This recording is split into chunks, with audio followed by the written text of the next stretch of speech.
আসসালামু আলাইকুম এভরিওয়ান।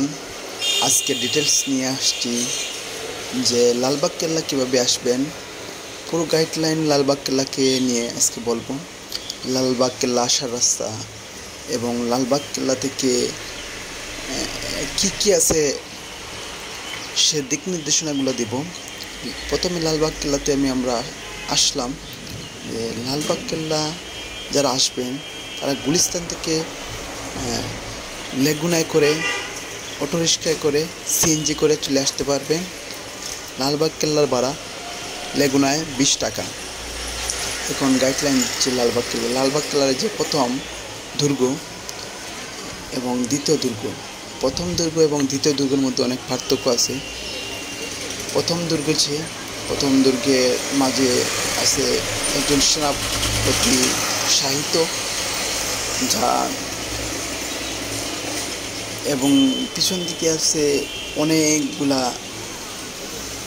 দুর্গ যেগুলা ভিতরে এক একটা একক নির্দেশনা। এবং এদিকে আছে দ্বিতীয় দুর্গের মাঝে আছে যে সুড়ঙ্গ পথ, গোপন সুড়ঙ্গ পথ কেউ জানে না। এবং লালবাগ কেল্লার মধ্যে আছে পরিবিবির মাজার, যা আমরা বই পড়েছি। তো কীভাবে আসবেন লালবাগ কেল্লাতে বলে দিলাম। লালবাগ কেল্লাতে যারা উত্তরবঙ্গ থেকে আসবেন এবং যারা এদিকে সিলেট, হবিগঞ্জ, সুনামগঞ্জ থেকে আসবেন, তারা সুনামগঞ্জ থেকে যারা ডাইরেক্ট সাদেবাস হয়ে যারা আসবেন তারা অবশ্যই গুলিস্তান মোড় অথবা এদিকে নগর হয়ে আসতে হবে।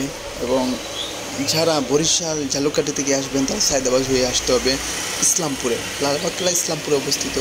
এই দ্বিতীয় যে মোড়টা দেখতেছি সেটা হচ্ছে লালবাগ কেল্লা দ্বিতীয় দুর্গের মাঝে অনেক নির্দেশনা রয়েছে। এদিকে আমরা যাব আস্তে আস্তে। অনেক সুন্দর, যা ফুলে বৃষ্টিতে সাজানো লালবাগ কেল্লা, ভালো লাগার মতন দৃশ্য। মনে পড়ে অনেকগুলো স্মৃতি যা আমরা বইয়ের মাঝে পড়েছি। এবং আস্তে আস্তে সবগুলোই আমরা দেখাবো। এদিকে আমরা আসছি, এই যে আস্তে আস্তে এই যে সুড়ঙ্গপথটি অবশ্যই বন্ধ তালা মারা। সুড়ঙ্গপথে আমরা জানতাম যে এখানে অনেক মানুষ, যা গরু বাছুর এমনকি কুকুর গেছে গিয়ে আর দ্বিতীয়বার আসতে পারে না। এই যে লালবাগ কেল্লার প্রথম দুর্গ, এইদিকে অনেক বড় বিস্তৃত এরিয়া, যা বলা বাইরে। আমার চ্যানেলে সাবস্ক্রাইব করবেন এবং পাশে থাকবেন। আল্লাহ।